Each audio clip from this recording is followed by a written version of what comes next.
women about the work that we are doing. I'm also grateful to all of you for being journalists, for choosing to be journalists. Thank you, and please clap for yourselves. We take it for granted. I always wanted to become a lawyer. And the only reason I didn't become a lawyer is because my mother couldn't afford to become. But you have chosen to become. Just think of anything. Print journalist. I didn't have any idea. And when I got there, I realized, so they have the microphone. The microphone has to be placed somewhere. So if you're in a dress, that means someone has to put it in your bra. For me, that was the rude awakening. The other rude awakening is that in that space of people who are producing the show, most of them are male. So you don't want men touching your bra. So now, luckily for us, we are 2 women on the show. I had to run to, Diana and I had to go through this, squeeze the microphone because she's there. But imagine if you're in these spaces and there's no woman, yeah? So just to give you an introduction, think about these spaces. I'll give... But when you were answering to that question, I was like, yes, now that means women need to stay in the industry. But before we get there, I would like you to now take us through your journey. You mentioned something about studying law, but you didn't become a lawyer. So how did you get here? How did you get where you are today?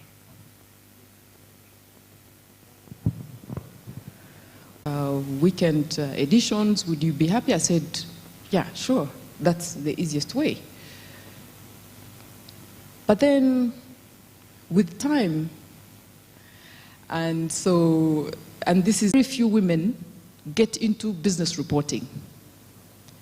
So you'll find that most of the time, if you're at an event or a press conference, maybe the Ministry of Finance has called a briefing, you're seated in a room with with so many men.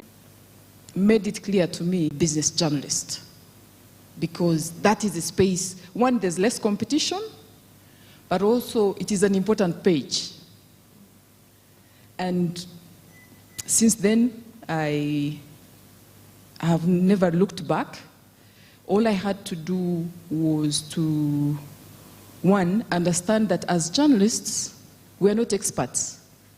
What we have to do, our job is to speak to experts to explain to us. So for me to cover business, I must not be, So what I did then was to invest in understanding when we talk about business or the economy, what does it actually mean? And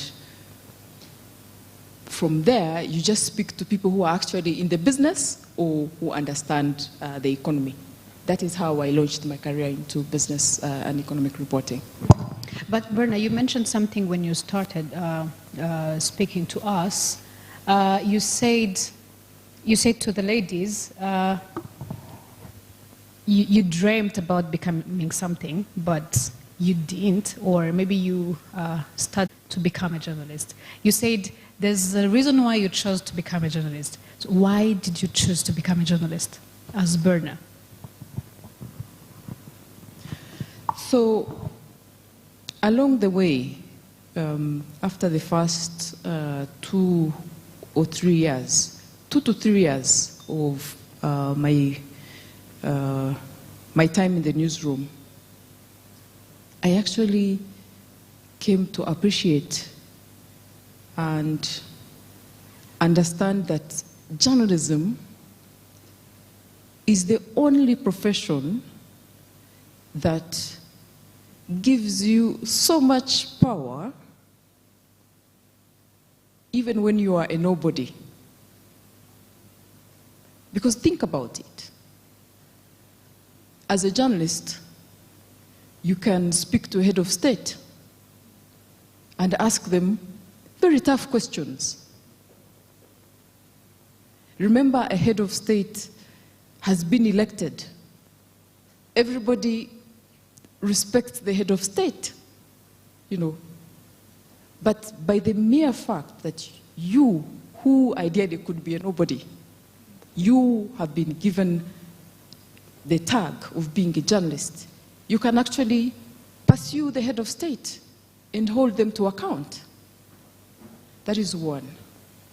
Two, I also came to appreciate that journalism gives you an opportunity, it gives you a voice to speak for the voiceless. Not so many professions can claim that, in that privileged position. And I think quite often we get into trouble for minding other people's business, you know, because we attempt and strive to represent the most vulnerable, to give a voice to the voiceless. As far as I know, I think it's only the church leaders who can claim to be in that space. So for me, that was enough motivation to keep me going. One, to be able to use my space as a journalist, to hold the powerful to account, whether it is government officials, whether it is business leaders, in whatever form. The moment you present yourself as a journalist, there's that automatic privilege that you get. The other side, perhaps, I will end on is the responsibility, the weight that comes with that. You know, the same way as a journalist, you find yourself in many important places where many ordinary citizens cannot be. That comes with a lot of responsibility. So if you're not, so why I continue to stay, and I really hope I will remain a journalist, is because I don't see many professions that give you that. Remember, we are the least paid as journalists. So unless you really appreciate what the profession is, you can't do it for long. You know, I like to tell people that if you want to make money, find something else. Journalism is not the space, you know, where you can really claim that you'll be a billionaire, you know, like other professions. Thank you. Do we have some people in the room who are taking notes? Because I feel like we are learning. At least me, I'm doing it. I'm taking my notes, and just from what you said, I picked three key words: power, opportunity, and responsibility. And appreciation. You need to appreciate what the job or the field is giving you. Now, Berna, you mentioned the lady, the editor, who I would say supported you or pushed you or helped you to move from the weekend edition to the important, you know, the more important part of the news. I want to understand, would that have been different if that person who pushed you was a man? What I need to understand here is actually the importance of, you know, supporting each other as women. You remember where we started from, talking about why we need women in the media. So going back to that experience, you know, that you went through, would that have made a different, I don't know, result or something? Yes, of course. I've been privileged again to have two main female women in the media who have really pushed me and encouraged me. So Grace is one of them, and the other one is Pamela Sitoni, who she just mentioned too, who is on the committee of the Media Lounge. Every time you see somebody and you can see yourself, it makes all the difference, you know. So the quick answer is that yes, it made all the difference to have a managing editor who was female to encourage me and give me that opportunity. Secondly, even when I moved on from the New Times at the East African, she's still my boss, but not directly. Pamela encouraged me in a way that I cannot explain. Because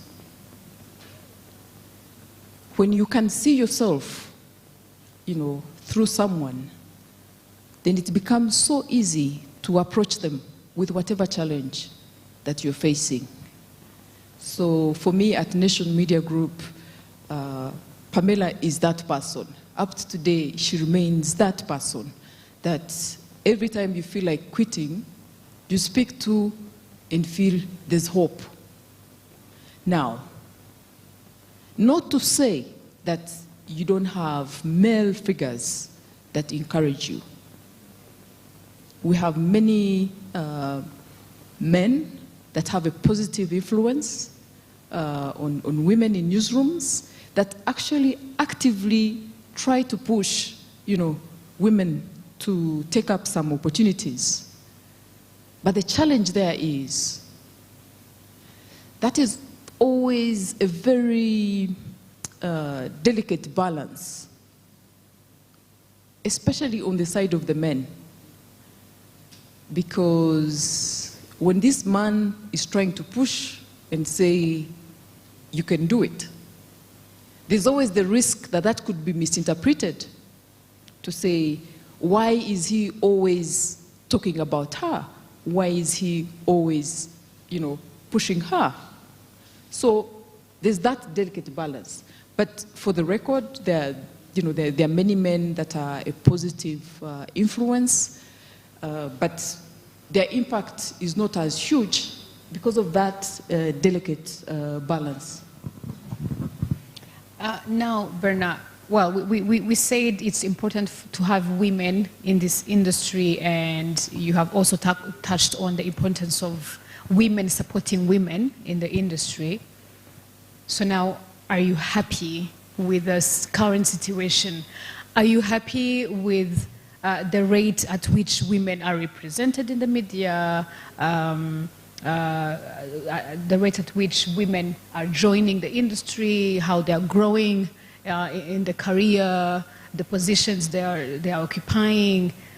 What would you say about the current situation now? It is work in progress.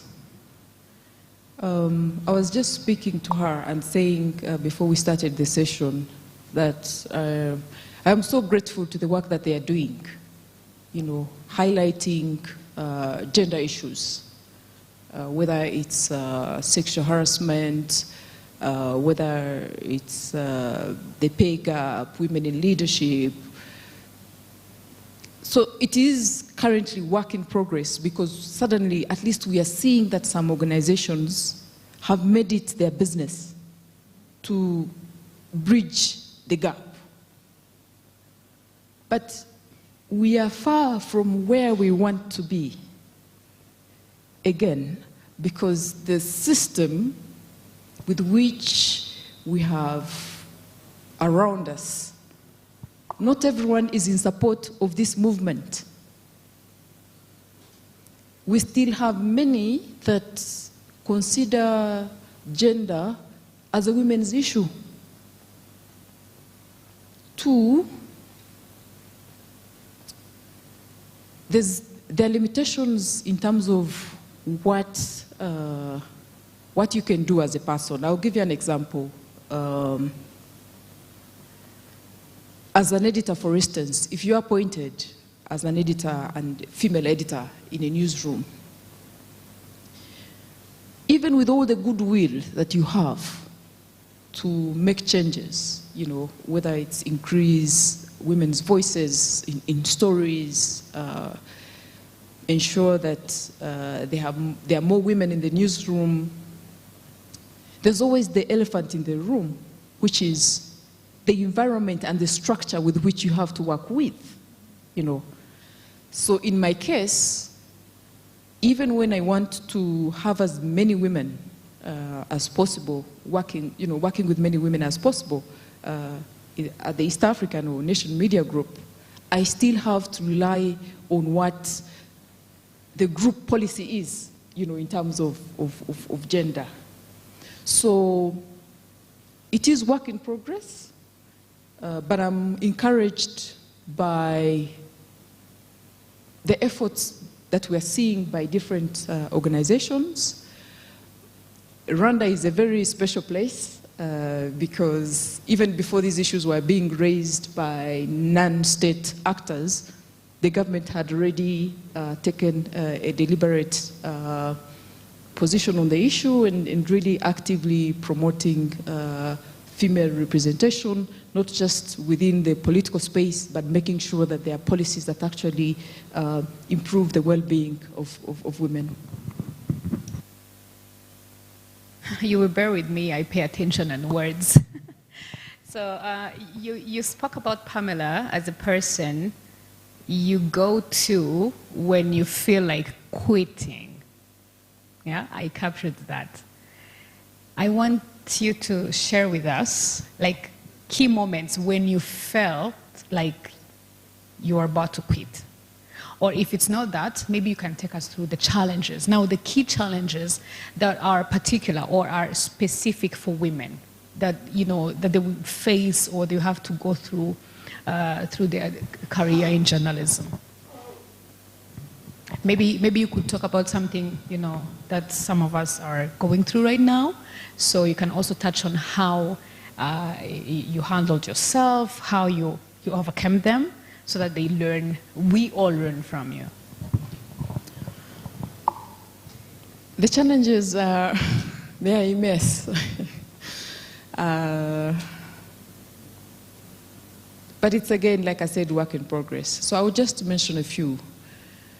One is that as a woman or as a female journalist, you have to deal with, there's something about the African culture, about the place of a woman in the African culture. The way we are nurtured as African women to be submissive, to be obedient, to be likable, to be humble, not to be so much aggressive. Yes. And the first challenge that I faced as a journalist was in many rooms when I asked. People took issue that I was asking and the way I was asking. To be as aggressive.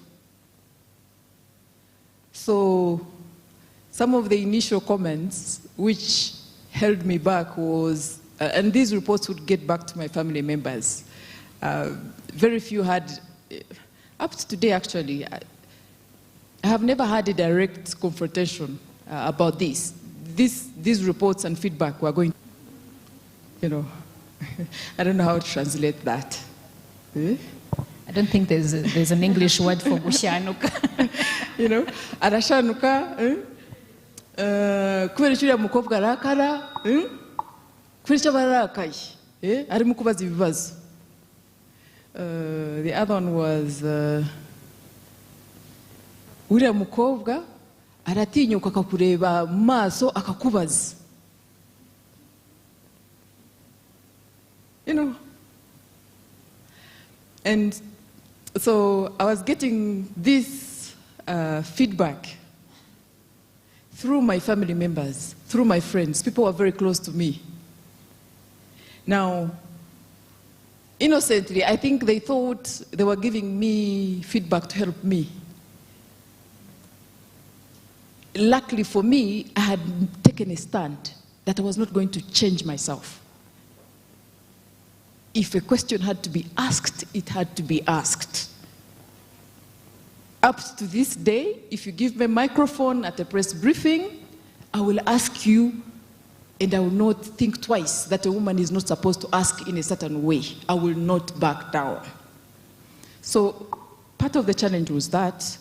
The second was that as women, because you're nurtured to be humble, there are things you'll shy away from raising.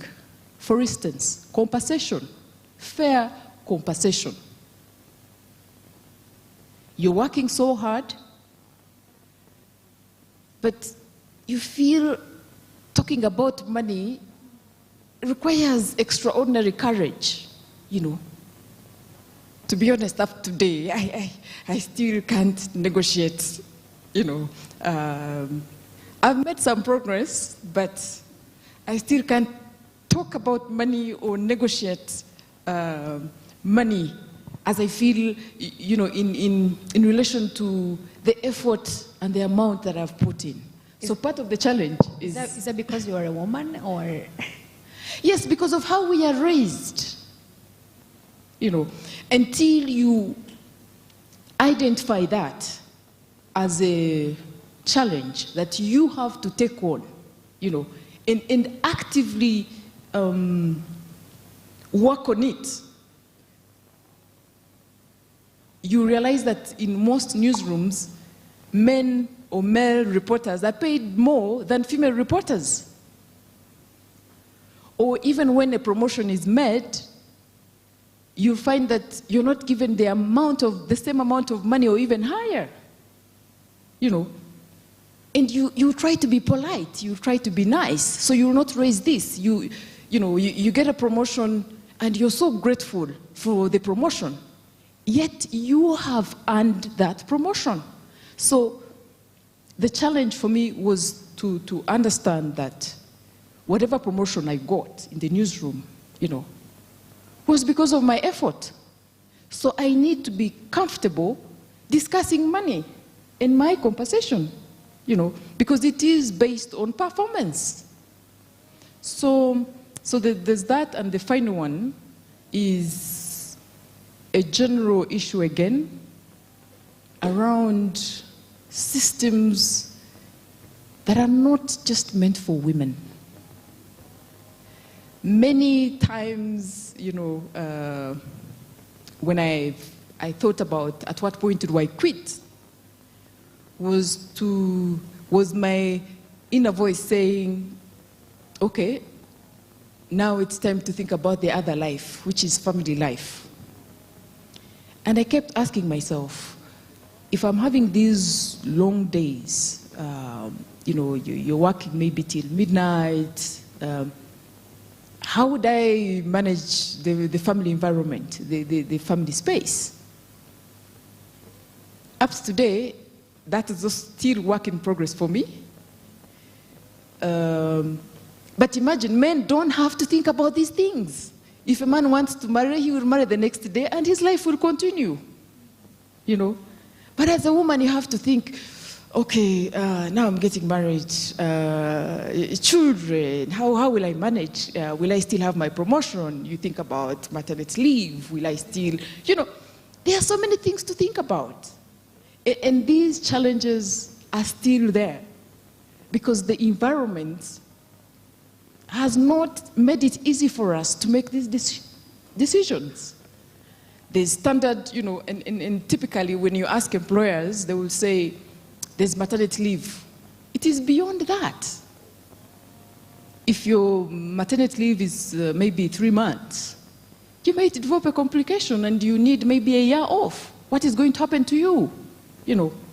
So these are some of the things for me it is still, I don't have answers up to today, but many times I thought I should quit is because I felt it was unfair, that I put in so much effort, so much, but the compensation, the environment is not really telling me to stay. Yeah.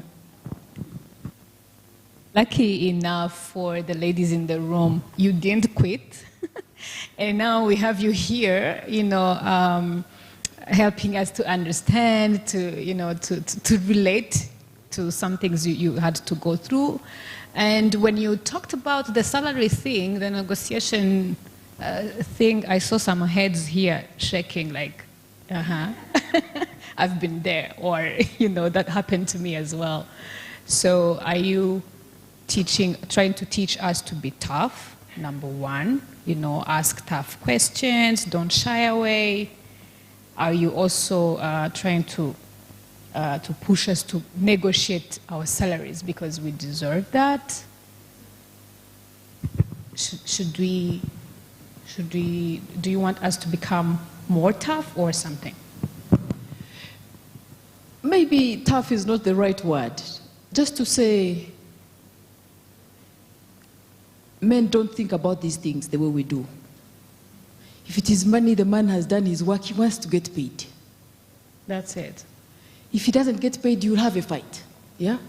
So why can't we just do the same thing? I mean, I have done my bit. Pay me.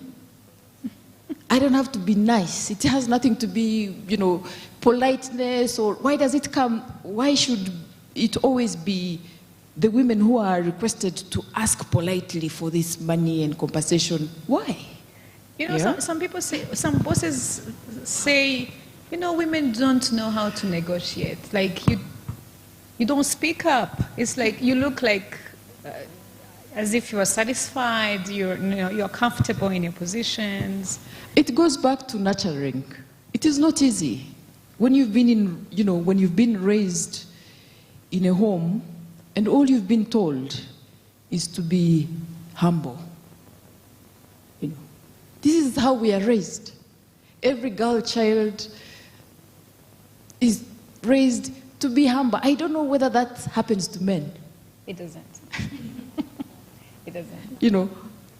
So there's one being raised to be humble and not to speak up.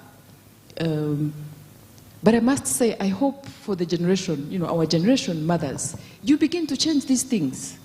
If you have a girl child in your home, or if you're raising a girl child, don't raise them differently. Because when we say gender, we're not just saying as women, we want special treatment. No. All we need is fairness. Yeah? So with negotiation of pay or money, like I said, I'm still learning. One, I shouldn't be shy about talking money. Let us not be shy. Here, I must say, as media, we are part of the problem because we have projected women who talk about money as gold diggers. You'll see these images, the representation of women in the media. That one is a gold digger because she talks about money. Or you've heard of slave queen. Does the word slave queen mean it is only women who want money in that whole arrangement? Don't we have men that, use who they are? That will go to the gym, work out, look nice, and that is how they earn their living. Why don't we talk about these men? But instead, media is always, this woman is a gold digger, you have this slave queen. So you need to actively think about your positioning even as a journalist. Are you part of the problem, or are you actively helping resolve some of these issues? So there's no problem with saying, one, discussing money, but also being able to negotiate. It cannot change overnight, but the moment you begin to change your mindset to understand that you have that right to be paid, to be fairly compensated, and you should be ready to discuss money, and there's nothing wrong with it. That is how we begin to achieve change. Thank you. And also, well, there are things you're sharing with us as individuals, right? As women in the media, in this industry. But also, Berna, you've occupied the position of Bureau Chief for the NMG, the East African. Now, what does it mean to be a woman in those leadership positions? And what difference does it make, you know, talking about? The first, I must say, at least from my experience, sometimes I wonder whether it's because I am naturally a gender activist.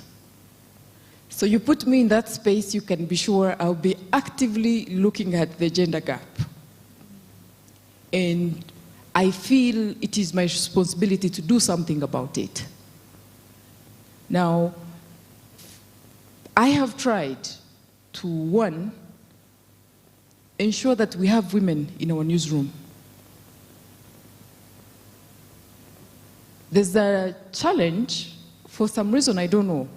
When you advertise positions, or even training, it is the men who will, you know, within the 24 hours or 48 hours, you receive more male applications than female. And then you begin to ask yourself, don't these women see these opportunities? Or are they actively looking for these opportunities? You know, that is one. So I must admit that I've been very deliberate. Now, the challenge is, there's so much I can do.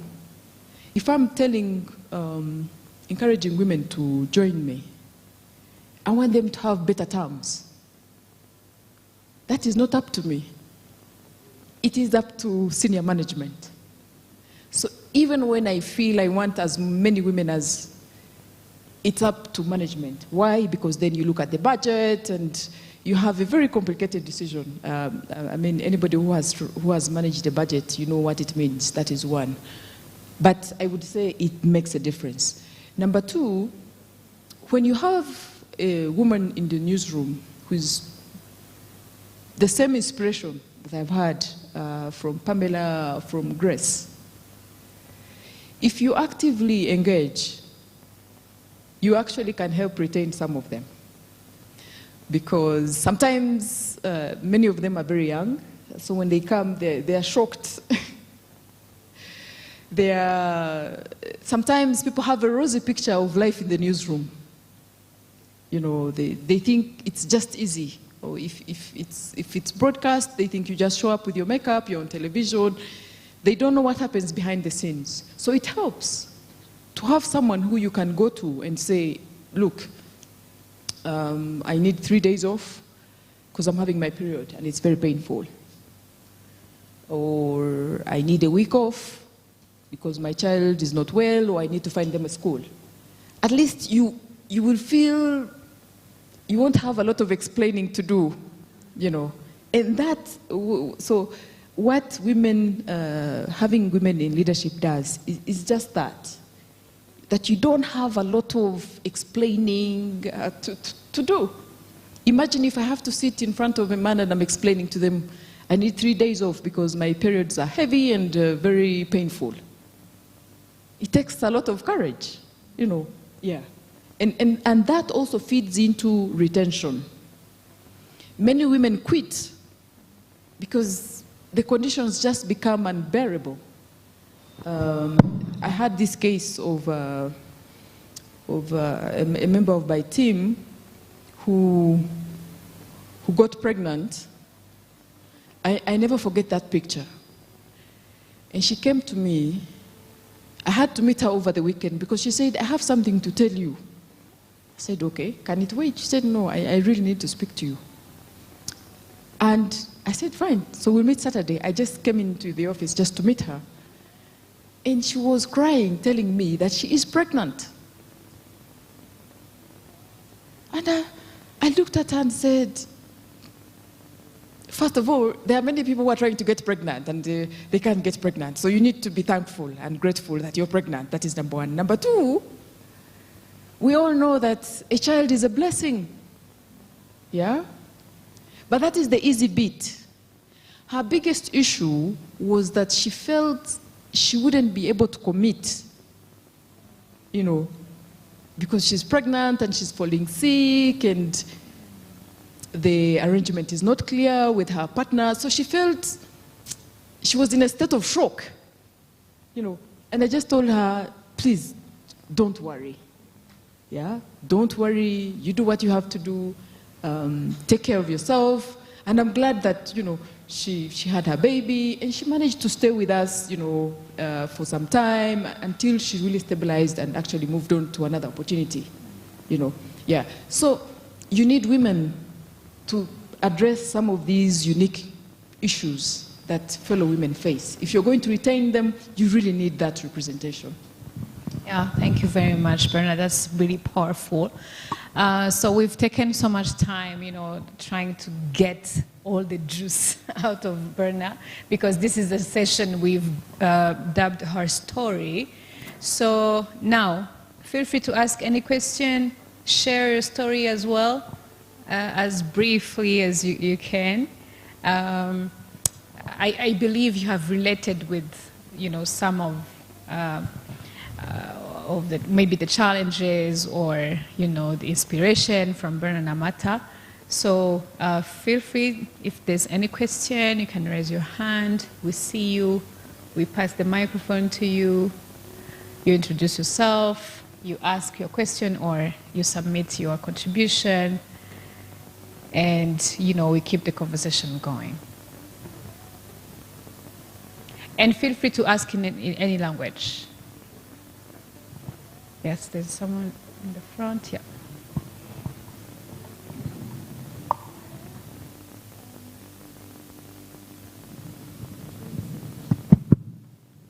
Yeah, my name is Sharon. I'm from the New Times. So my question to Berna is, you said you started out in the weekend edition before moving to the business desk. And I don't know if that contributed to where you are now, because you said it's one of the desks that are taken seriously. But my question is, if you feel like you're more comfortable in, let's say, the desks that are not considered seriously, say futures or entertainment, is there room for you to thrive? Must you be in the news section or business? Can't you also succeed in other desks?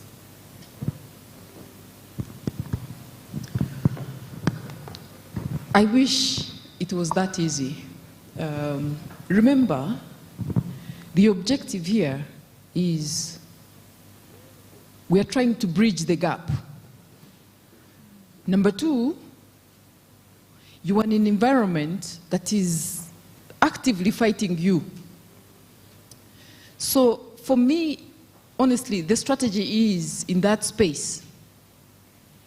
You go where, yeah, you will do well on the features desk if it's your passion. I mean, there are many, in many countries, feature writers actually earn so much money. But it goes back to the economy itself, the media environment within which you are prospects than a features writer, for instance, at the New Times.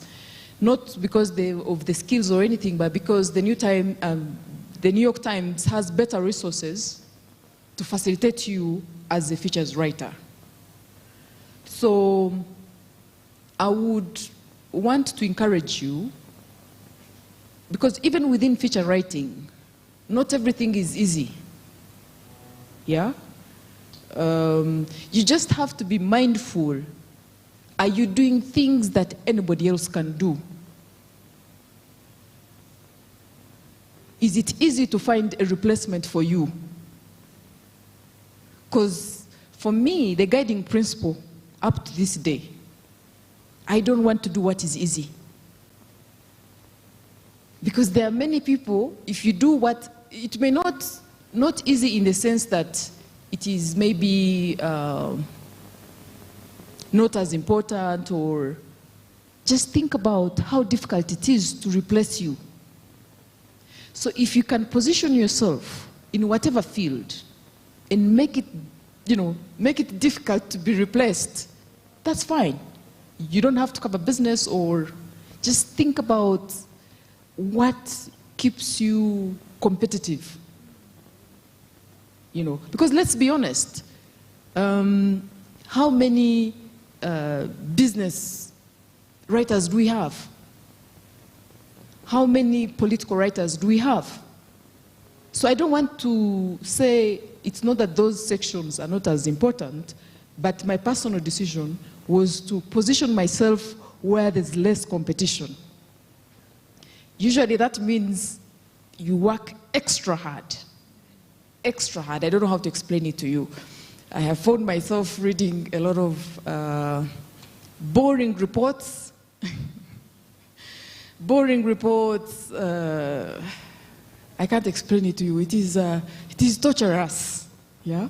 But when you're finally there, you enjoy it. Yeah? So try to think about it that way.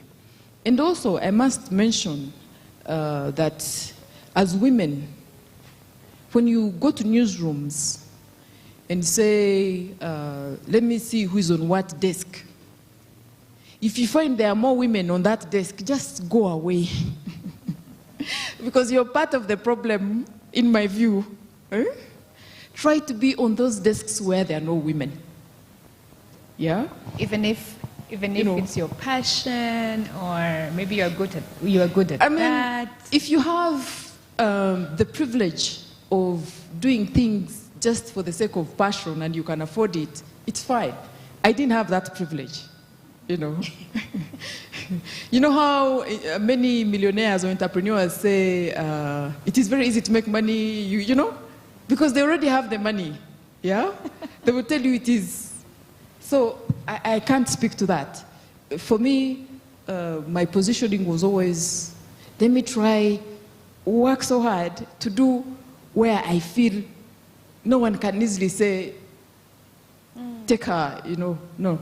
Because the other thing also, maybe as women you need to know, is now that there's the push around gender, there are opportunities. They will say, for instance, journalism training, maybe for political reporters or for business. And there was always female candidates are encouraged. Eh? And most of the time it's because those women are not there. So imagine you're the only woman who has applied. You automatically qualify. Yeah? So that is just something you need to actively think about. Eh? Every time you read a position and you see women are encouraged, if you don't have that skill, actively try to get that skill. Because you'll probably be the only applicant, female applicant, and you'll automatically qualify for that opportunity. Yeah.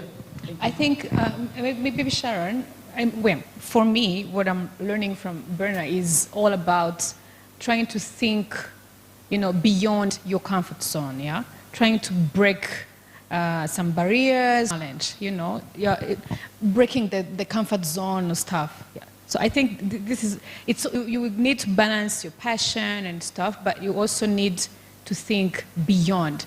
Because the way I heard it, from the weekend edition to the business desk, it was all about going for what is more important. It will be all about men. Then we talk about it and it will be all about men. Then we talk about it and talk to themselves, and we will get lost. Yeah. So it's all, if I could just give you an example. Most of us this year and maybe this month, there's only one female that every Rwandan is talking about. Yeah. We all know. Yeah? We are all talking about Salima. Yeah? it doesn't matter whether she's under criticism or, yeah?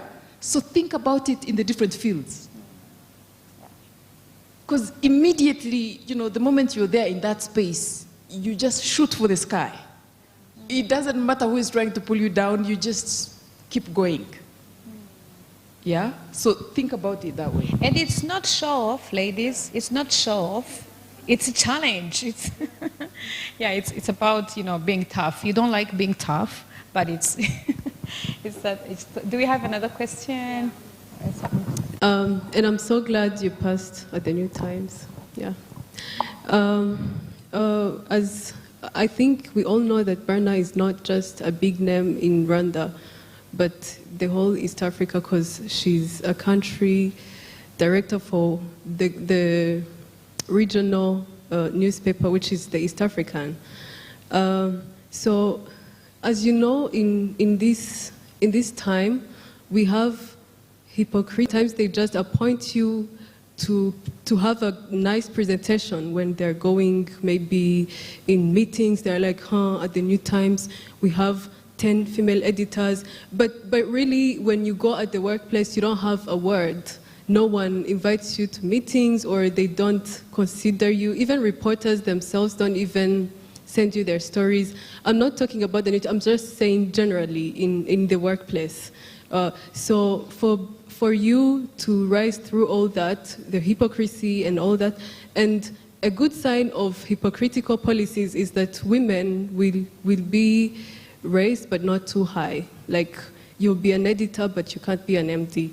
You can be an MD, but you can be a managing editor, but not the managing director.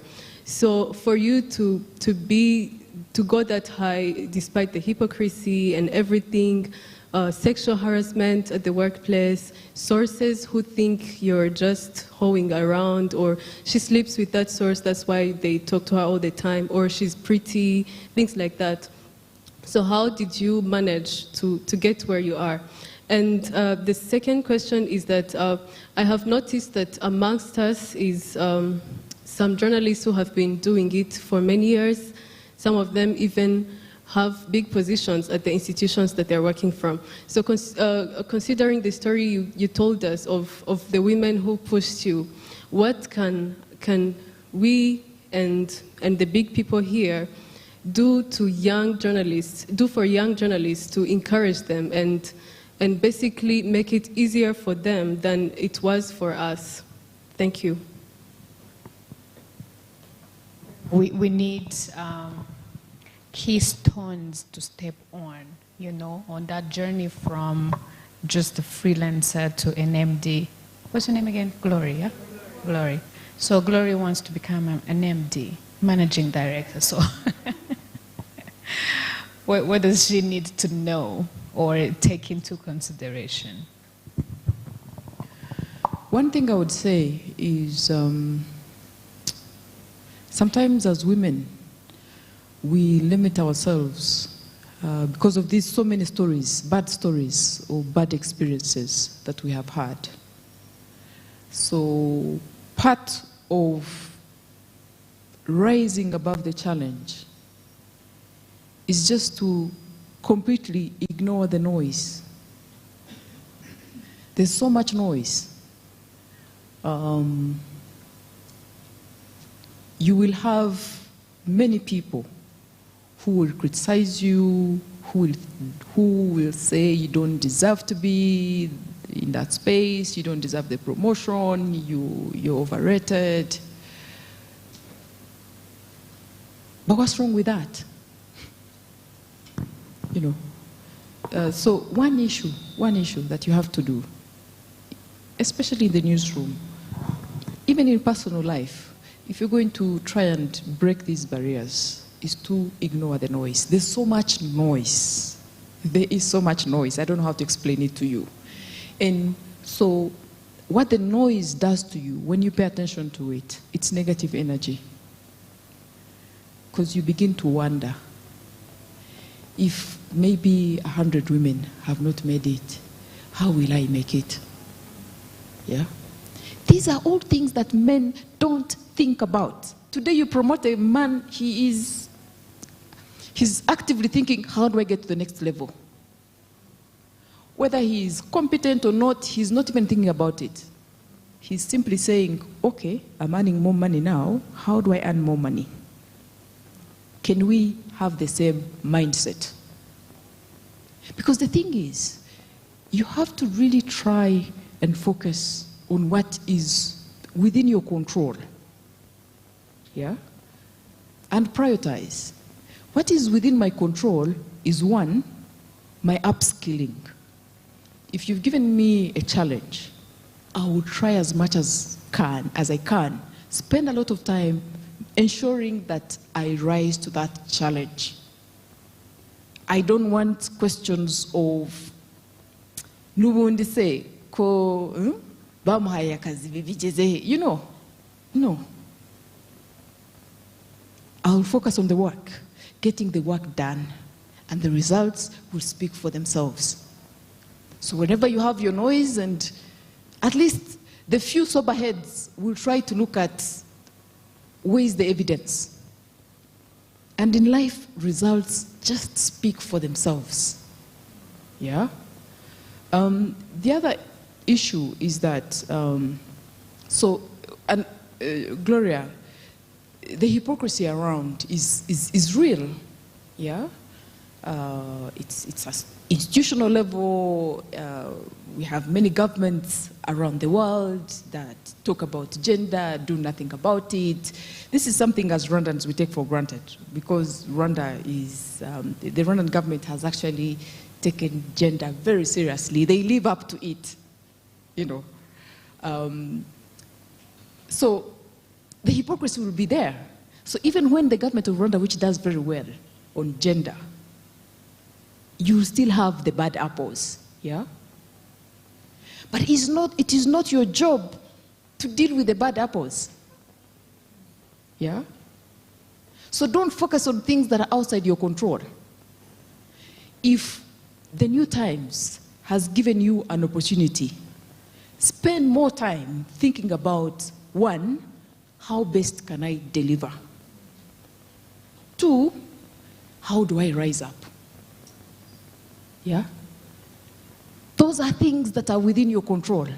You're not going to change how people think.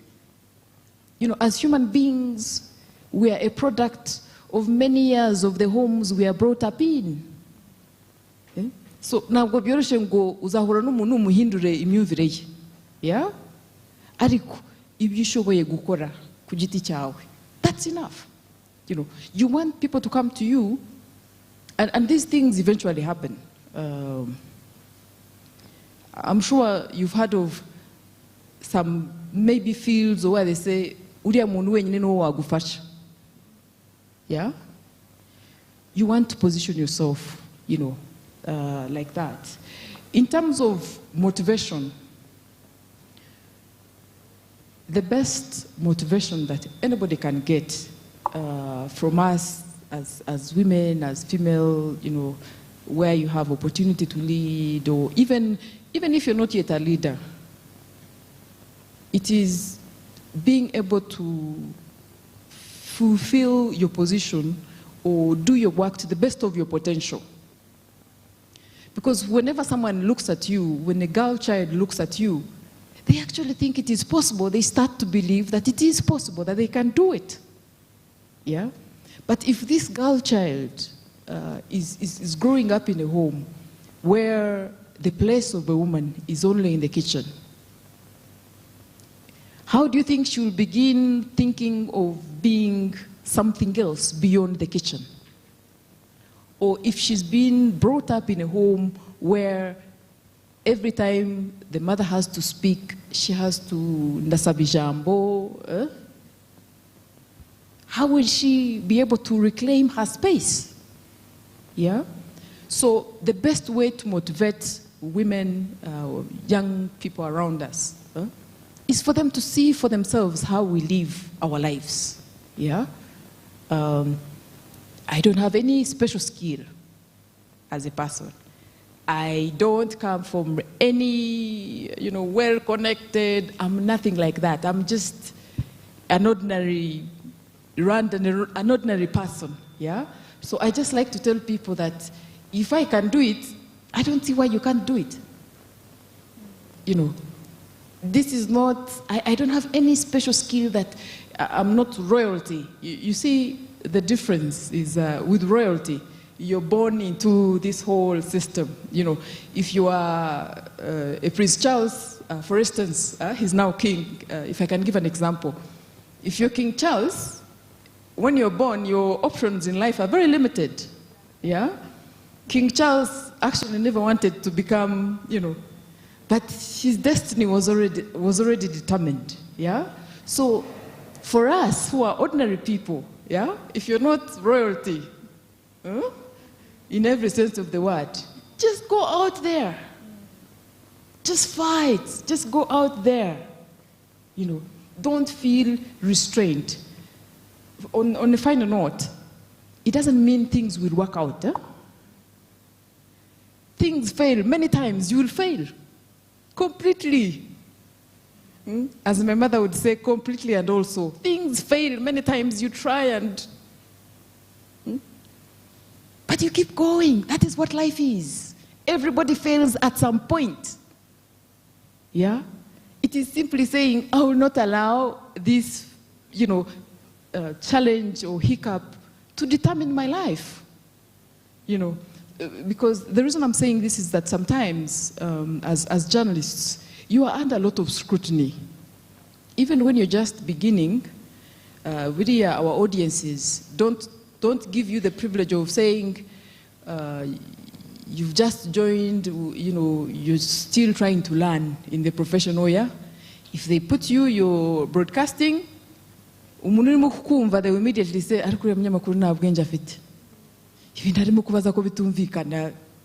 you know? You understand? So you just have to tell yourself, today I didn't do well, but tomorrow I'll get better. I'm actively working on it. And you know, eventually people forget that at some point, you know? Yes, eventually people forget. So you just keep going. And men, that's the other thing. Men don't fear failure like we women. I'll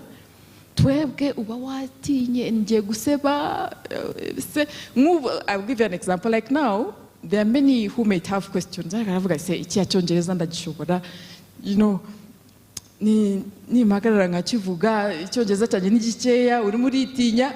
men don't think like that.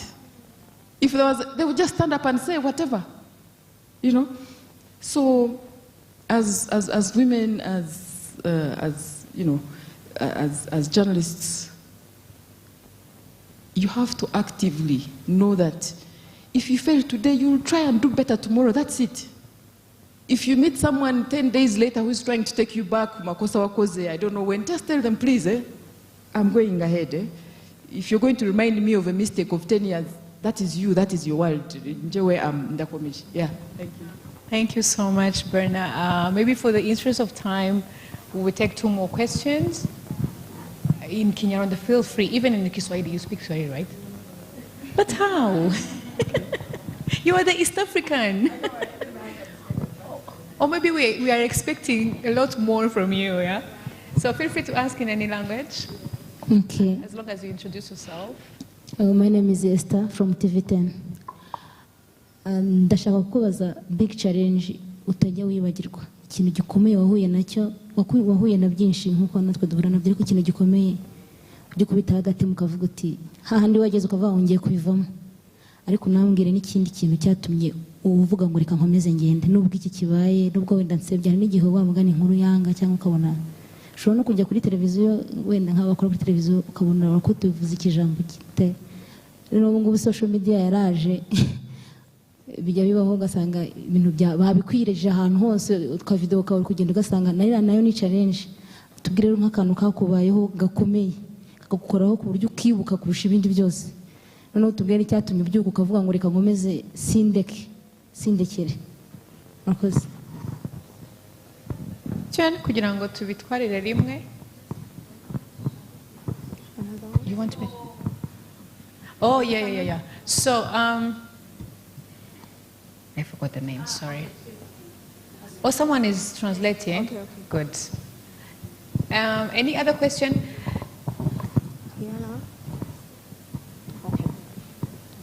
Hari inyuma bimeze bite? Ask questions. You are journalists. Okay. My other second question, Barna, as a gender activist and a leader in a predominantly male organization, how have you been able to make sure that the people that you work with understand women's issues? You know, because like you said, our responsibility to make sure that women are also uplifted in society, they have voices in the stories that we tell.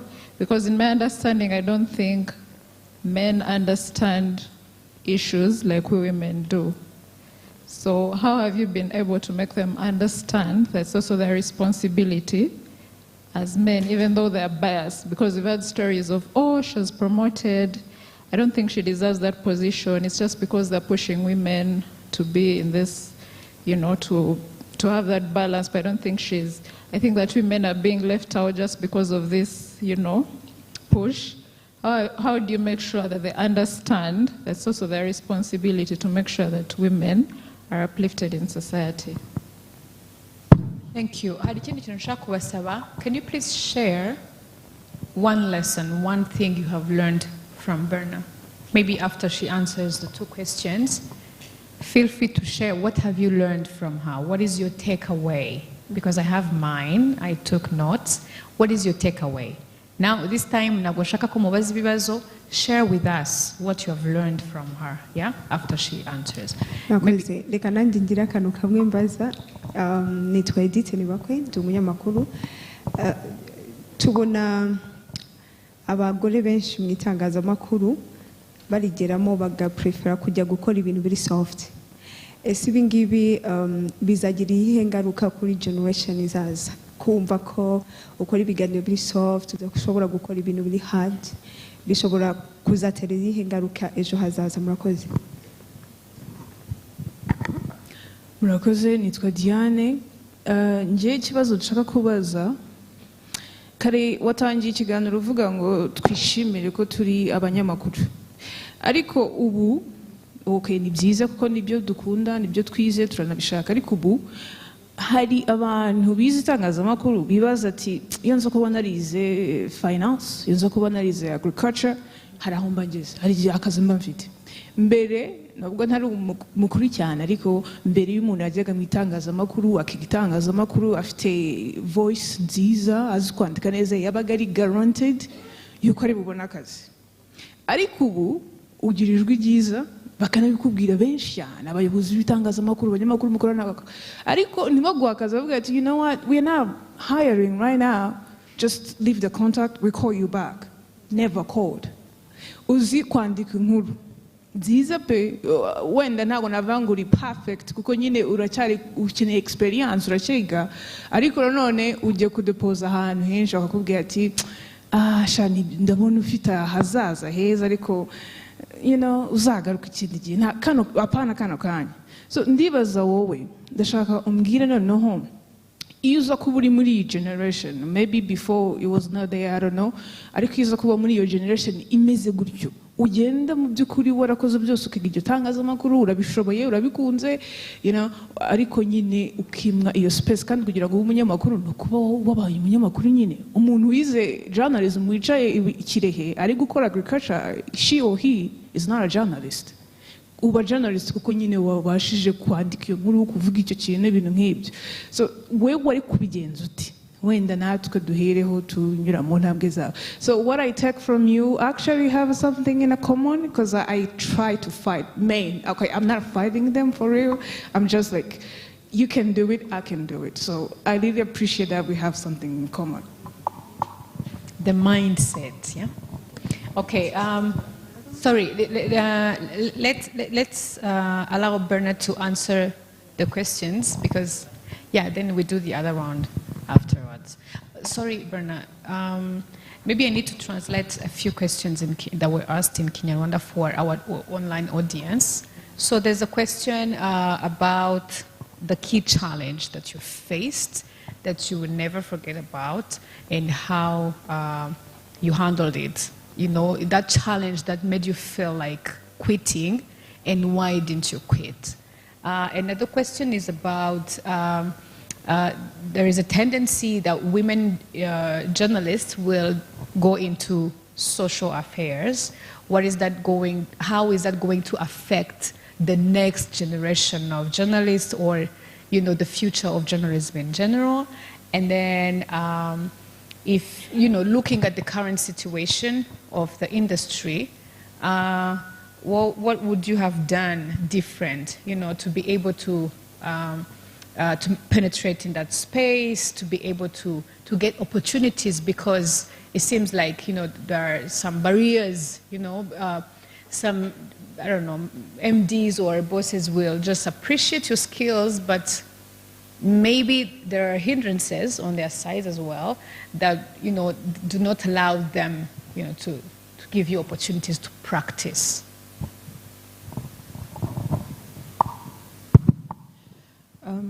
Let me start with the last question, which I thought is a media policy question.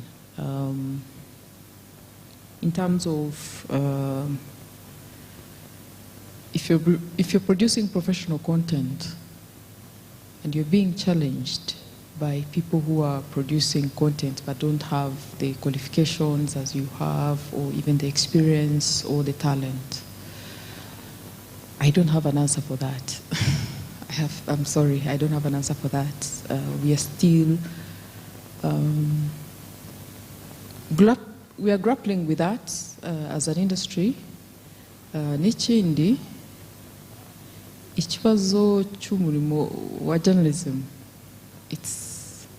ni ku isi hose, ntabwo ari mu Rwanda gusa.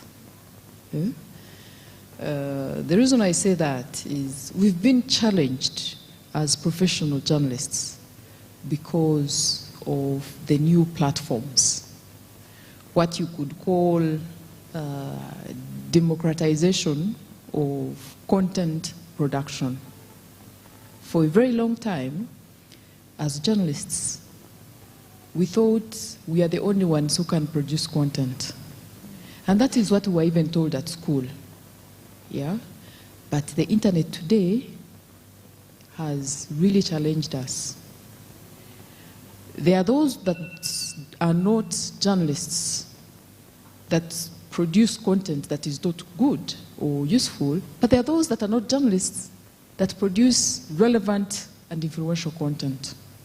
So it is a challenge that we're dealing with, I think, globally as journalists, trying to find our relevance. Now, how you address that, I don't know. But I feel part of it is there's a lot of noise, again, on social media, on the internet. If you have good content, if you can produce content, even at an individual level, because this is the other side, the opportunity that has come from the internet, that as a talented journalist, you can no longer be suppressed by your big media house. There's an opportunity there for you. You can create your YouTube channel, you can, you know, it is much cheaper today to establish yourself as a journalist, as a brand, and do well online without the backing of your bosses. So if you ask me, we have to start thinking about that, the mindset shift. Think as entrepreneurs, see the opportunity there, that if you feel mistreated at work, that you can actually grow your personal brand and you still be able to survive on your own. If you're doing a weekly program, for instance, it's on RBA, RBA has the biggest reach. If you feel mistreated by RBA, you can migrate and the audience will follow you. Because what really the audience is looking for is not RBA, it is the content. So I think part of addressing that challenge of, you know, being a professional journalist and feeling that you're mistreated is finding your space in the digital, world. We can do that. Secondly, on the issue around light content, we find that we have more female doing light content. In my view, when you it's because of different things. One, I would be irresponsible if I cannot pay you or train you to do serious journalism, quote by quote. If I cannot empower you to produce better content, then I have no right to criticize whatever content you're producing. That is number one. Number two, if you do what we call light topics, and you do well, and you can thrive in that space, well and good for you. For me, it is not an issue, yeah? As long as you find that space and you do well. All we want is women to do well in whatever space they are in. Now, when it comes to addressing the gender gap, why sometimes it is a problem for us as professionals is the more you are associated with what is perceived, for instance, as light content. Let me give an example. Maybe you're doing a popular program on relationships, on how people can maintain their marriages, and most of the time you're reinforcing a stereotype around women, yeah? So part of why we have to actively resist some of these topics is because already society has placed us there, yeah? So for you to take yourself out of that space is to actively try and make sure whatever you're doing, you're not reinforcing a certain stereotype. Coverage of women's issues. It is work in progress. It is a difficult issue to address at two levels. We still have a misconception that women's issues are light subjects. The other challenge is how we cover women as society, in our society. Most of the time, as journalists, when we cover women, we cover them as vulnerable, in need of help, in need of a savior, or we cover them as successful wives. Even when we interview a successful woman, we ask her, how do you balance? That question most of the time means, well, you're trying to say, we want people to learn from you. How do you balance? But that is reinforcing a stereotype. When you meet men, you don't ask them, how do they balance if he's a CEO?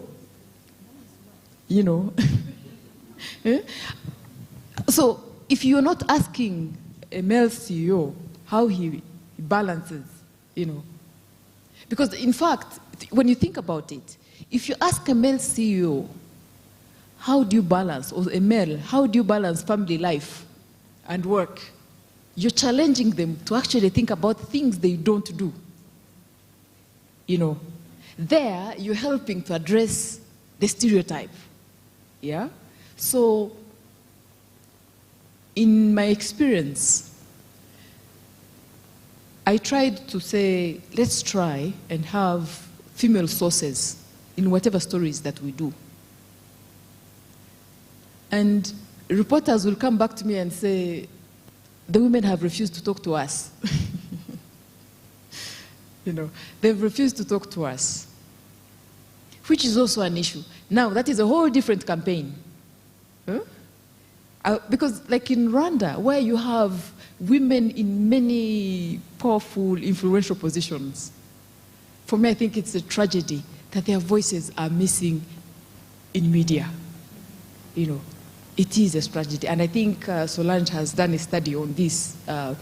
WAN-IFRA has done a study on female voices, in content. And, they're lacking. So part of addressing that content issue, coverage of issues, is to also carefully think about how we position and cover these women. Every time you meet a woman, ask yourself, am I reinforcing a stereotype or am I addressing it? Secondly, today, which is the biggest bank in our country, it is even growing.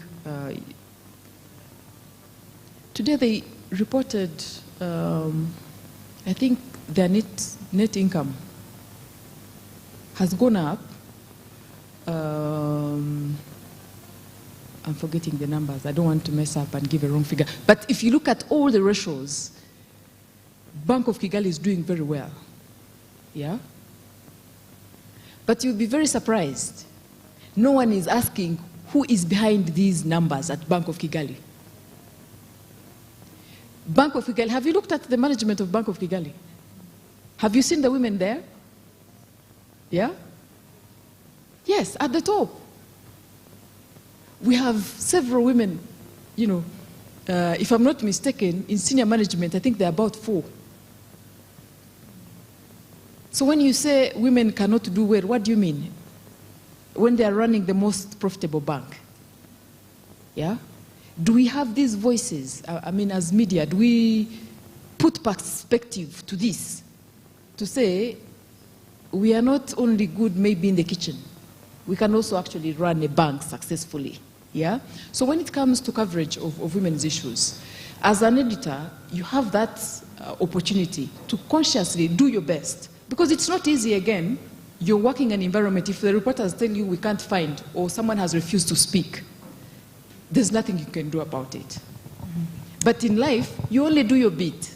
There's one final question on on the key challenge. Mm-hmm. On the key challenge, the experience on social media, the worst experience. Now, one thing I must say is I'm a dormant social media user.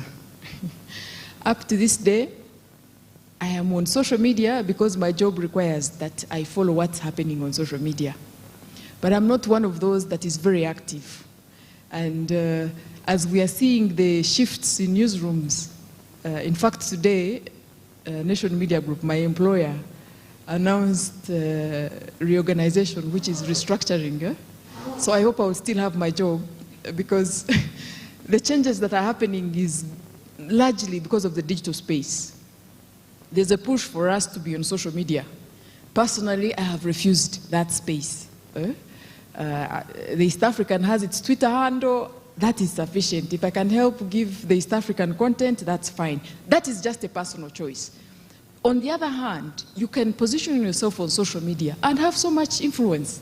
Bibio is here with us, she's very influential on social media, So it depends on really how you position yourself. So, and I've been kind of lucky, I think because I'm print, most people don't know this, but I'm very shy, I'm all those things that we were brought up to be. So, because of that, I have not found myself in a peculiar situation on social media. But only one incident I'll talk about. When we were doing The Square, we are now on a break on television, most people would comment and say, "Arikuria mukobwa." Like that girl, because I don't know, but for some reason people were shocked that there was this aggressive, she has the toughest, she's asking ministers. So there was that a bit of backlash on social media. And then some topics. We had a topic, for instance, on gay rights. Yeah, we had that debate. We had a debate on gay rights, and I'm pro-gay.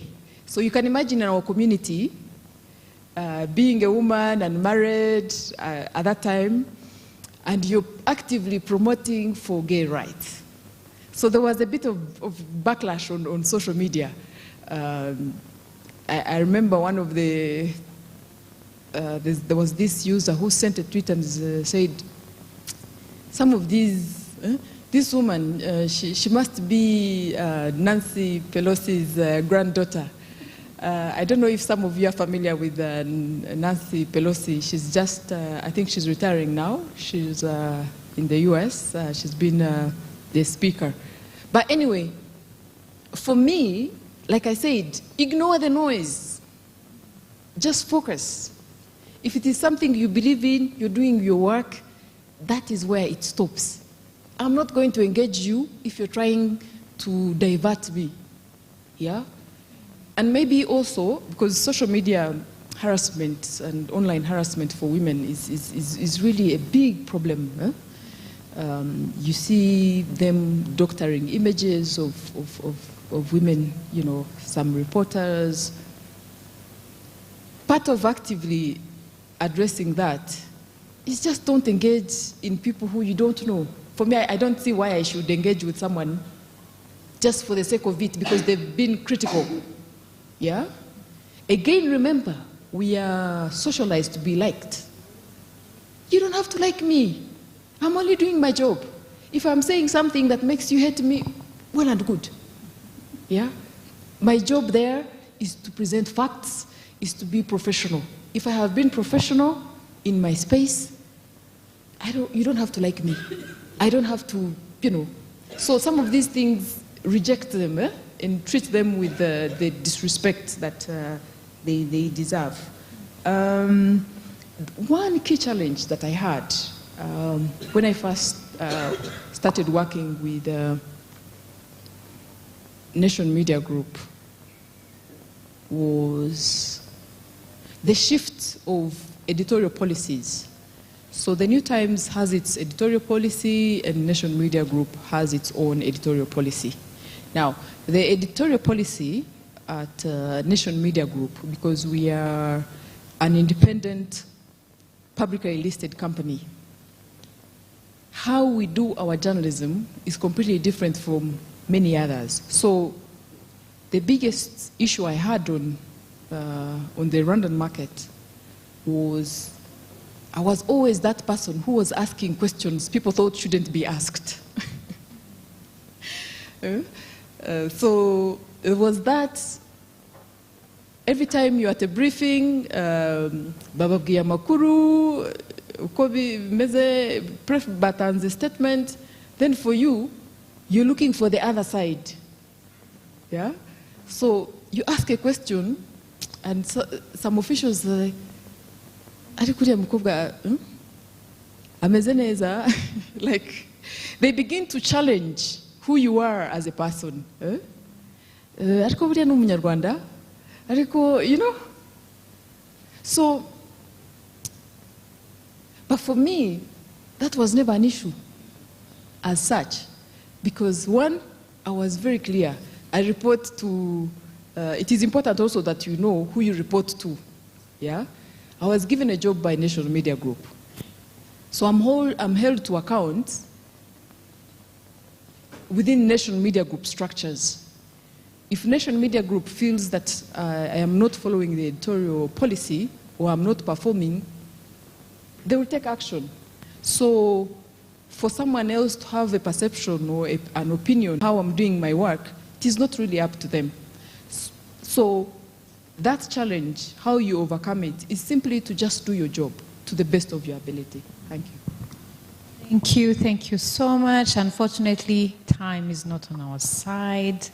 So I would maybe ask Solange to share with us the link on Facebook where we can share our thoughts, our takeaways, because we're not going to share them right now on the microphone, yeah, because of the time.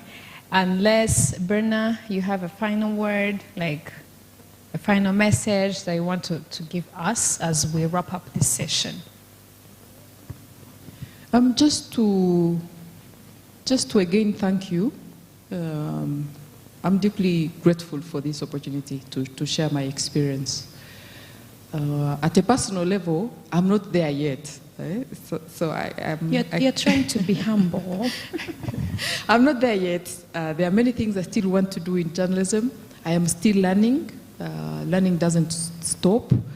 Now I have this whole new big challenge around digital, adapting to digital. So I would encourage everyone that learning never stops. Every day you're learning.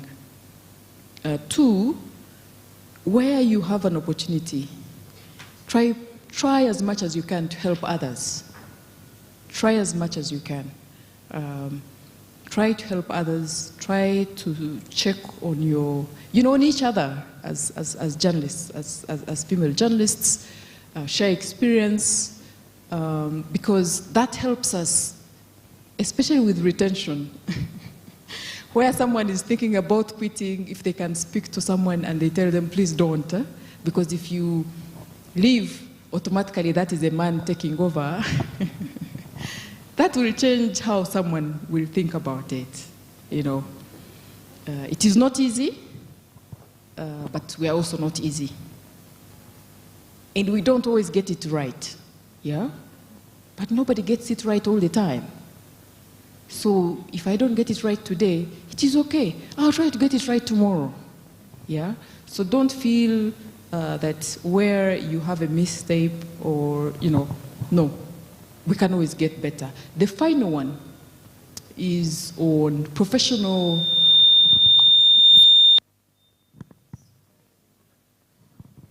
The final one is on your personal professional development.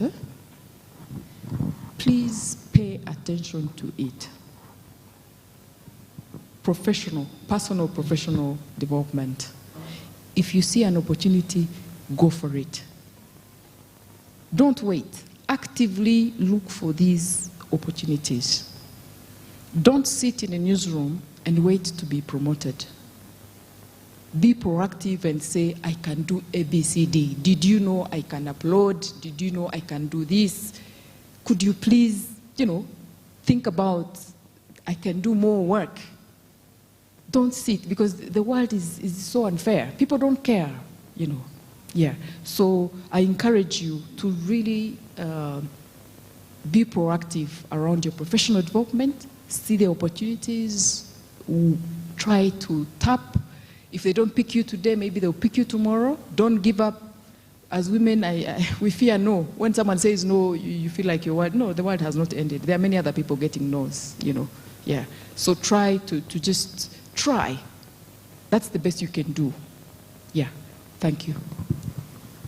We can't really thank you enough, but we appreciate your time, and thank you very much for sharing your heart, your story, your experience, your challenges, your feelings. Like you just shared with us who you are as a female journalist, and we are grateful, for the opportunity. Thank you so much. I have my notes. I'm not going to talk about what I wrote here, but feel free to ask, yeah? So thank you very much. Maybe we can go back to our seats and give the floor back to Solange. Thank you. Thank you very much, Pamela, for the good moderation. Thank you very much, Speaker Bana, for sharing your thoughts, your experience, for the testimony you gave to us, all of us you have learned. So let us now stand up a little bit, then clap for the two ladies who were with us. Yes, while... Clap, stand up. Wow, yes. A big clap, okay. So thank you very much for this amazing discussion, sharing, exchange. Now, I would like to make one comment on the question Bana was asking herself. Why, when there is a call for application for people to apply for any job, why we have more men than women? The studies have shown that when a call is public, if women don't have, if a woman doesn't have like 8 criteria on 10, she doesn't apply. When a man has 4, he applies automatically. So it's an issue of self-confidence. Women, they want to be perfect. They want to fill all criteria.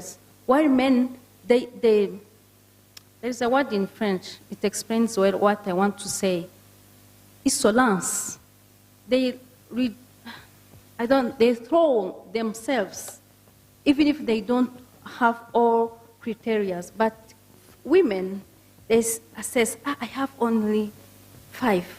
No, it's not for me.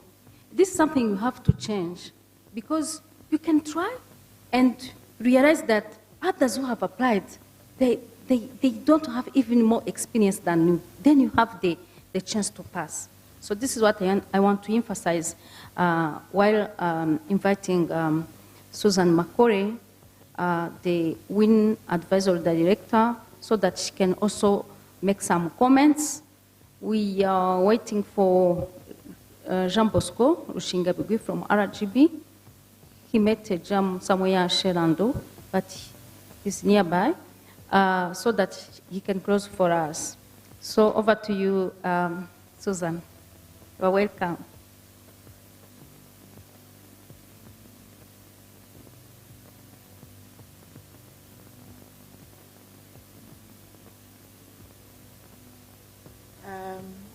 Thank you, Solange. I had a number of questions, but I'm happy to say that I know where to find Bena, so I will ask. But some of them have been asked. And one key one I had, she spoke about it right at the end. In terms of the digital age, what are we supposed to be doing?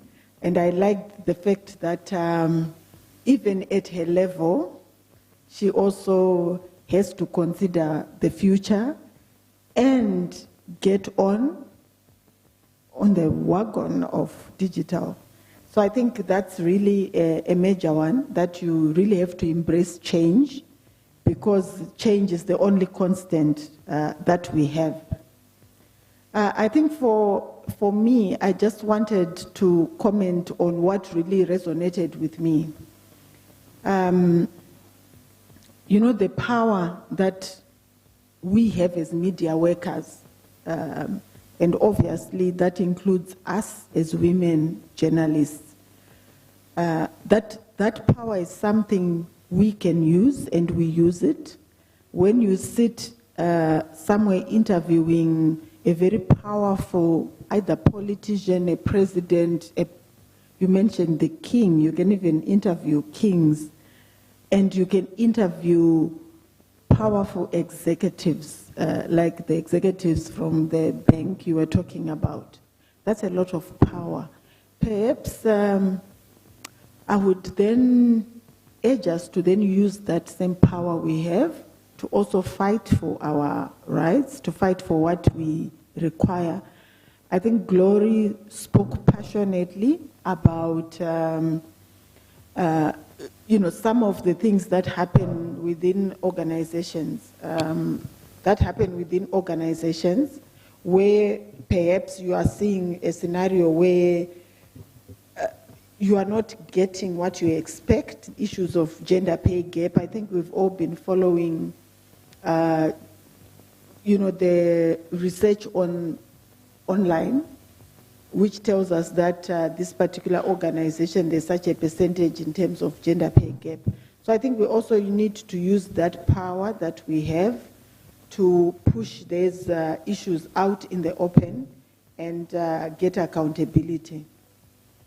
Yes, work-life balance. It is a popular question, isn't it? But we also can't run away from the fact that it does play a role. The example that Bena gave of the lady who got pregnant and then starts crying, one of the most important roles we have as women is procreation. And that's something that you expect everybody to respect and applaud and celebrate, but sometimes it becomes a drawback in terms of our careers. So it's really then behoven on us to embrace those roles, because some of these roles are roles that are God-given. So we embrace them and ensure that we prepare for a situation where we don't let those roles draw us back. And pushing boundaries is a big one for me. Let's push ourselves out of our comfort zone or love zones, because there are things that we love to do, but there are things that we are able to do. And we can infinitely make a better mark or a more visible mark when we push those boundaries and actively seek opportunities. Let's actively seek opportunities that are there. I also had a point, but Solange has mentioned it about jobs. And I've also seen that, just to add a bit to that, I've also seen that sometimes when a job is advertised, you get a lot of questions from women saying, "Oh, should I apply? But do you think I stand a chance?" So I usually start by asking, what are the requirements? What's the job description? What are the educational requirements? Then I'll ask, okay, so do you have an undergraduate degree or a diploma? Usually they will say, oh, I even have a master's degree. But they are still doubtful in terms of applying. So let's actively seek opportunities. And the last one I really want to talk about is the women's issues part. That when we are covering women's issues, it's not a light matter. Let's cover women as the strong, competent workers that they are, as the inspirational role models that they are. And mind you, you as Bena, you are not just a role model to a female journalist. You are a role model to a male journalist. So let's cover them as the role models that they are in the world, because they are role models right across. And also let's think carefully about how we cover women's issues and how we cover women, how we profile them, how we seek them as experts, as authorities, as specialists, as subjects, because that has a great bearing on the other women that are seeing these women being covered, because they are watching. So if they are cringing, if I'm watching, the interview of the MD of the bank that you were talking about, Bena, and I see how she's being said, so how does this interfere with your duties as a wife? And I'm looking at it and I'm cringing and I'm thinking, ooh, all those relatives from both my side, my husband's side, what would they think? So let's think actively about how we cover women in authority, women experts, so that the other women will also want to be covered by the media. So let's create spaces that are not necessarily comfortable, but that are, fair spaces for them. We are not saying let's ask them all nice questions so that they all come running, but let's be fair the same way we cover the male experts and the male MDs. Let's extend the same courtesy to the women in those positions. So it just remains for me to really thank you, Bena, for the wonderful insights, for telling your story, which is extremely inspirational, and I'm sure both women at your level right now and even those that are young, upcoming journalists, they also feel inspired. And I think it would be remiss of me to not thank you, Pamela, for a job well done. You really steered the conversation and asked the tough questions, and and made sure that Bena was able to share more nuggets from her story. Thank you so much. Back to you, Solange.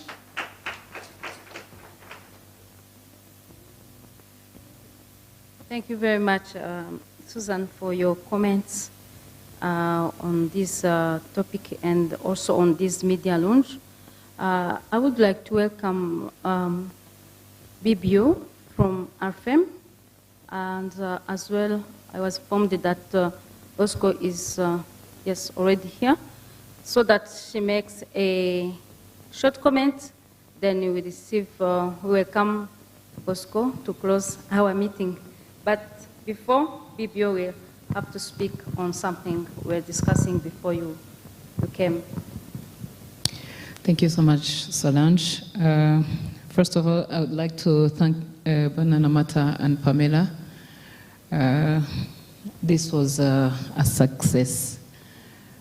This was a success story, yes, but also it was a successful panel. I think we learned many things. I can't say we learned one or two. No, we've learned a lot of things. As you said, learning doesn't stop. We always learn new things and new ways of doing things. And I'd also commend our profession, being journalists. I think it's a noble profession. Like I was thinking of like having questions and having the platforms of asking those questions and asking the right people those questions, and you get the answers. Many women, let's say women, many women may have a lot of questions about different topics, but they don't have this noble opportunity of asking those questions. Yeah, it's a noble profession. Again, speaking about this, I just wanted to comment about one question that was asked Bena Namata of us women doing soft shows, soft news. For me, I cannot say we do soft work. No, no. Please, for ladies who are in the room, please, even next time, if our brothers or if anyone tells you that you're doing a soft news, what is soft? What is soft? If it's a show, let's say, mostly they say that we do shows about education, kids' rights, women's rights, I don't know, whatever. Don't you have that time? Don't you get to that time? Don't you need that time of getting ready of what you're going to share with your audience? That time matters. Don't you have, or don't you need the time of digging deep on the questions you're going to be asking? I don't think it's soft. If it's soft, it's something like I can wake up in the morning and start telling you a story, just a story. But even if it's a story, I have to prepare for it. I have I have to be in like choosing an angle and then focus on it. This is not soft. Yeah. And again, yesterday we were talking about those who report about political issues. That's the only sector where men are beating us, like in numbers. But again, we can say it's because maybe most of our editors, most of them are men. And mostly they will choose men or other men to go and report about it. If you're given, for us who are here in Rome, if you're given that story to cover for it or to cover it, and you're able to do it, yes, we can. And several times. And we have those women who shines on in different media houses. It shows we can do it. If I am given a platform, if I'm given that responsibility, mostly the challenges we face here in Rwanda, or if I may say, one of the challenges we face is those women who claims that whenever they are in newsrooms, if I give a story idea, it's given to a brother in newsroom. That's a challenge. But yes, we can focus on positive things and also focus, like if I'm not given that chance today, maybe tomorrow I'll be given one. And if I'm doing a show, if I'm reporting about child's rights, it means I have to read, I have to ask, I have to do whatever. And again, think about my guests. Who am I going to be speaking to? That's not soft. It requires time. It requires passion. It requires knowledge. Yeah, that's the comment I wanted to make. We are not doing soft news. We are not doing soft shows. We are not we are not less than men in our newsrooms. Thank you. Thank you very much, Libio, for these comments. Talking about that issue, what words we should use? Because it is known that there is what they call soft news, maybe with the purpose of showing that they don't have importance. That's such matter of social health education, and there is this kind of news they call strong or hard news.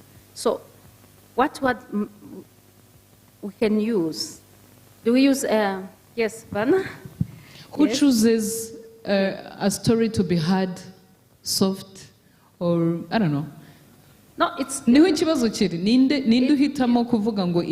was accepted like that in newsroom. I would like to clarify, yeah? And I think if we try and do some research, you will find that when we say light content, children's issues, women's issues are not in that category. And I think there's been a problem because people think when we talk about light content, because I'll give you an example. If you're reporting about children, let's say the school feeding program, you're talking about access to milk, eggs. That is a very critical issue. It cannot be soft news. But when they actually say light topics, let me be very specific what they mean. It's about talking about who is sleeping with who is dressing how, fashion in terms of, and not because there's professional style and fashion, yeah? But you make it light by how you tackle the subject, yeah? If it is entertainment, for instance, you can cover entertainment in a meaningful way that it becomes a hard topic or a You take it out of the light category. And how, for instance? You could cover entertainment and speak about compensation for artists, for instance. Yeah? That is not light, because artists are human beings. They are people who have families. They are people who... So how do you treat an artist, for instance? Yeah? But if you're going to cover an artist, and every time you're talking about who they last dated, you know, Bruce Melody was with this girl, he has dumped her, then you make it very light. The other English word for it is foul. Like, yeah? So when we say, I want everybody to understand this, it should be clear. Light content is how you treat whatever subject. Yeah? How you tackle your subject is what makes it light or hard. Yeah? You cannot say education policy if you're talking about enrollment, that is easy. No, it is not. If you're talking about access to healthcare, you know, women giving birth from a proper facility, that is very serious, as serious as it gets. Yeah? So the challenge for us as content producers is the approach. It is the approach. You just have to carefully think about, whatever topic you cover, are you making it elect, or are you tackling it as a big issue? Yeah. Okay, thank you very much. I wish to end up by giving you an example of a story I wrote on men prostitute. Men prostitute. When I posted that story here in Rwanda, after like 20 minutes, I saw the people reading it quickly. Their numbers increased quickly.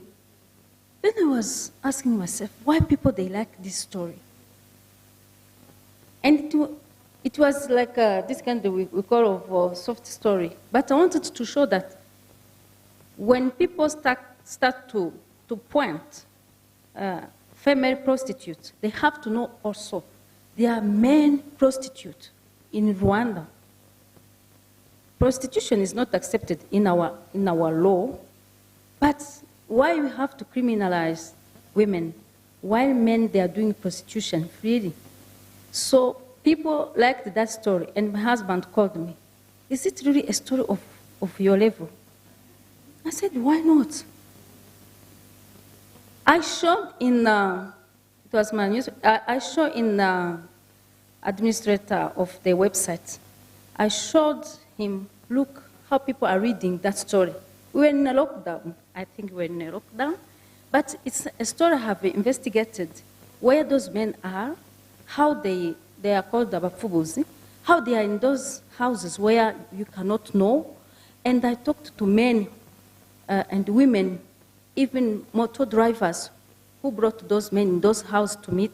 So it was really a story that people can call a soft story. But it was, I took like 1 week investigating on that issue. But what I want to say is that any story, if you have energy, your time, your research, you do your job as she ended by saying, do what you have to do. Let people talk about you. It's not your business. If people, I like someone shared something on social media. If people talk about you, it's not your business. So I liked that statement. So let people talk. They will always talk. But let's do our job. And I would like also, by ending, highlight something Bata mentioned on how she was empowered by a lady, Zimbabwean lady, I think. Yes, Zimbabwe or Zambia? Yes, yes. There are some ladies among us who got that opportunity, who are encouraged by their fellows or by their other women, even by men, but they refuse. Say, no, it's not mine. Hey, I cannot be a sub-editor. No, it's not mine. No, it's not mine. So we have really our firm and other women associations, we have really this role to empower those women so that when there is an opportunity, they have to try. At least they try. If it's difficult or if they cannot manage, at least they should have tried. So this is something we need really to correct. If you are given an opportunity, don't let it go. Take that opportunity, at least try. All of us, we didn't born as journalists. We learned from others. We were given opportunity, then we took that opportunity. Now we are where we are now. It's because we didn't give a room to some people to discourage others. It's because we took every opportunity we got so that you can maximize the benefits from it. Thank you very much. Let me invite Jean Bosco Rushingabigwi to close our today's amazing day, full of skills, full of discussion, full of lesson learned from the content we have planned. I really thank you for the participation the whole day, and you were here until from 8 to 5. It's really something I need to thank you very much for this. You are welcome, Jean Bosco, for the closing remarks. Thank you very much, Solange. And it's clear I really, really, really missed a lot. I can see on the faces that there are a lot to benefit from. But anyway, very sorry.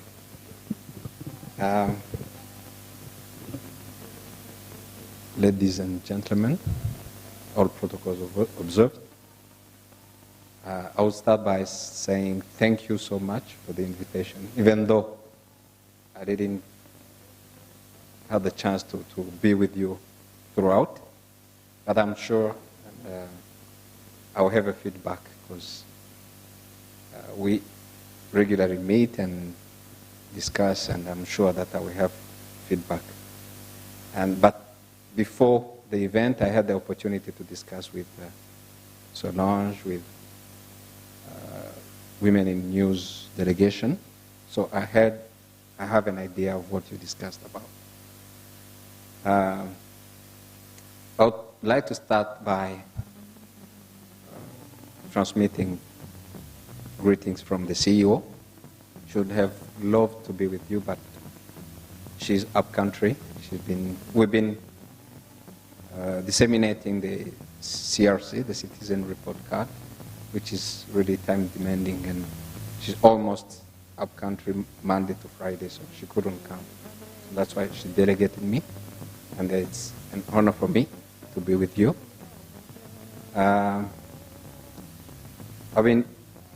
I followed a bit what Solange was saying, and most of the time when there is a gathering of women in the media, there is that aspect of the challenges you meet, which is real. And the media is already a challenging domain in general, because it's a domain whereby the practitioners are required to confront, to challenge people, and sometimes to challenge some individuals' own interests and benefits. So you understand how they are ready to fight back. Sometimes you challenge the powerful, so it's not that easy. So now adding the challenges, particular challenges you women in the media meet, make it super challenging. So whenever I see ladies in that domain, I say, chapeau kabisa. Njambabwira ngo muri banda bagaso. I mean it. I mean it. Every single day, every single minute, starting from the families, uriya mwuga uzawuvamo,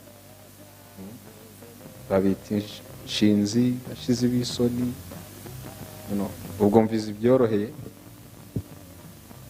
So I really understand the frustration. But I would encourage you, because challenges make you stronger. I will give you an example. those who grew up like me as refugees, you might have met some very challenging situations. And I will give you an example. I was born and raised up in Burundi. Made my studies there up to the second year of the university. And for national exams, those who did studies there like me know, for national exams, foreigners had to have plus 20% of the national pass mark. If the nationals were required to have 40% or 45%, we were required to have 65%, not 20 marks, percent. The reaction was like, you work double to be able to pass. So it should be the same for you. If you're required to have double skills for the men to let you do the so-called hard stories, do it. And you will become double efficient. Of course, we have to work together to make sure all those challenges are put aside. But in the meantime, don't be discouraged. There will always be, excuse me to use the word, stupid people to keep you aside. Yet we are living in a society which values women. Why and how can you, as a media manager, can you ignore a person who can position you as unique in the society? If you have people who understand the domain of gender equality, women's issue, young ladies' issue, that's an opportunity. I don't see how a serious manager can miss that opportunity. So don't worry, good enough, you've started to have your own enterprises, you will now own us. So let's show the world that they were wrong. Yeah, and it is possible. So I won't take long. I think the day has been very long. I just have to repeat, build your capacities by your own, because for the time being you can have open sources, free courses online. Good enough. The country managed to have opportunities to learn. There are tutorials everywhere if you want to learn how to make a report, interview, name it, everything. There are tutorials out there. Just keep the passion, keep the fire, and you will make it. Yeah. Thank Women in the News and all the other partners who are supporting the ladies in the media. It's a sector which is really wanting in terms of gender balance, unfortunately. So your support means a lot because it allows us to correct an injustice. I think personally didn't know about women in the media and the other partners, but I was really impressed. Just the few I've managed to read, I think they're doing a good job. And when we discussed yesterday, I informed them about the plan we have to put up a media technical working group for the media. And my dream is that we might end up having a subsector working on the women's issues. Even if we don't have a formal, I'm sure the women in the media aspect will come strong on the discussions. So thank you very much, and keep it up. And we call it a day. Yeah. Thank you very much.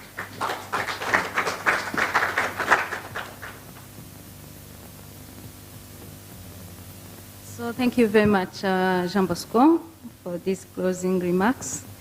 Mureke rero tusoze, hari icyayi turi busangire hariya to networking, there's always something I like to tell to people, that even if those people who most of the time we don't give them the real importance, like cleaners, like gatekeepers, if you wish, you can learn something from them.